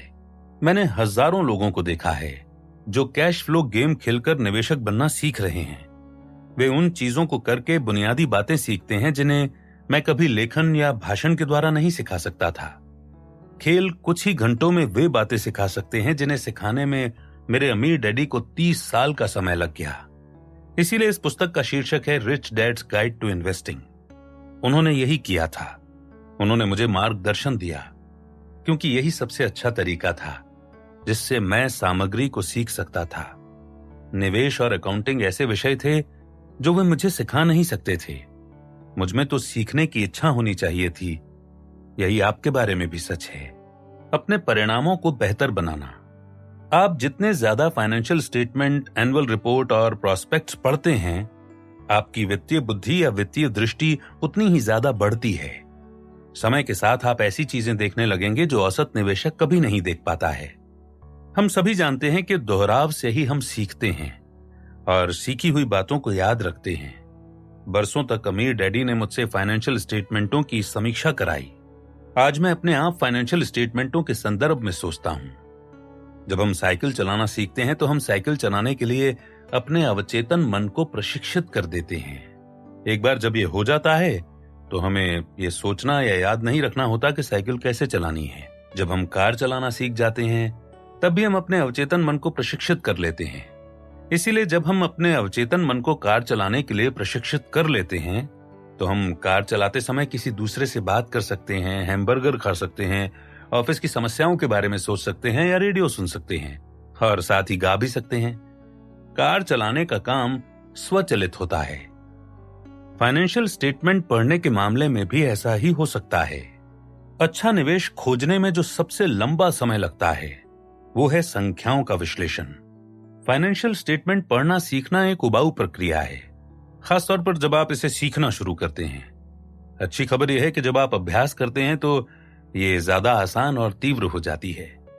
न सिर्फ ये ज्यादा आसान हो जाती है, बल्कि आप बिना सोचे लगभग अपने आप कई अधिक निवेश अवसरों की समीक्षा कर सकते हैं, साइकिल या कार चलाने की तरह। मानसिक दृष्टिकोण प्रश्नावली। इंसान कई चीजें अवचेतन तरीके से सीखता है।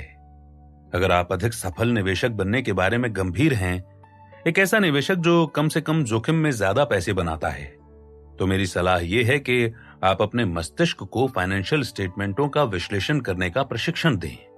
फाइनेंशियल स्टेटमेंटों का विश्लेषण वॉरेन बफे जैसे संसार के सबसे अच्छे आधारभूत निवेशकों के लिए सबसे बुनियादी बात है। जिस तरह यह किया जाता है उसे सौदा प्रवाह कहा जाता है। हर पेशेवर निवेशक के पास संभावित व्यवसायों या अचल संपत्ति निवेशों की सतत संख्या होती है, जिन्हें निवेश पूंजी की जरूरत होती है। अमीर डैडी ने माइक और मुझसे इन निवेशों को पढ़वाया, अध्ययन कराया और विश्लेषण कराया, भले ही हमारी उनमें रुचि हो या ना हो। हालांकि शुरुआत में यह धीमा और दर्द भरा था, लेकिन बरसों बाद ये प्रक्रिया अधिक तेज, अधिक आसान, अधिक मजेदार और अधिक रोमांचक हो गई। इस तरह हमने दोहराव से सीखा और उस दोहराव की वजह से मुनाफा हुआ, क्योंकि मैं जल्दी रिटायर हो गया, आर्थिक दृष्टि से अधिक सुरक्षित हो गया और ज्यादा पैसे बनाने लगा। तो मानसिक दृष्टिकोण प्रश्न ये है, क्या आप खुद के फाइनेंशियल स्टेटमेंट को भरने का अभ्यास करने, इसे अपडेट करने तथा दूसरे व्यवसायों के स्टेटमेंट पढ़ने का अभ्यास करना चाहते हैं? जवाब दीजिए हां या नहीं में। आप गौर करेंगे कि सवाल पिछले अध्याय के अंत में दिए सवाल से काफी मिलता जुलता है, इसलिए इसे दोहराया गया है ताकि वित्तीय साक्षरता के महत्व पर जोर दिया जा सके। ये सवाल बहुत महत्वपूर्ण है, क्योंकि अमीर निवेशक बनने और अमीरों के निवेशों में निवेश करने की एक लागत अपनी वित्तीय साक्षरता को निरंतर सुधारने में समय के निवेश की कीमत है। अगर इस सवाल का आपका जवाब नहीं में है, तो अमीर लोग जिन निवेशों में निवेश करते हैं उनमें से अधिकतर आपके लिए बहुत खतरनाक हैं। अगर आप वित्तीय दृष्टि से साक्षर हैं, तो आप संसार के सर्वश्रेष्ठ निवेश पाने के लिए बेहतर तैयार होंगे।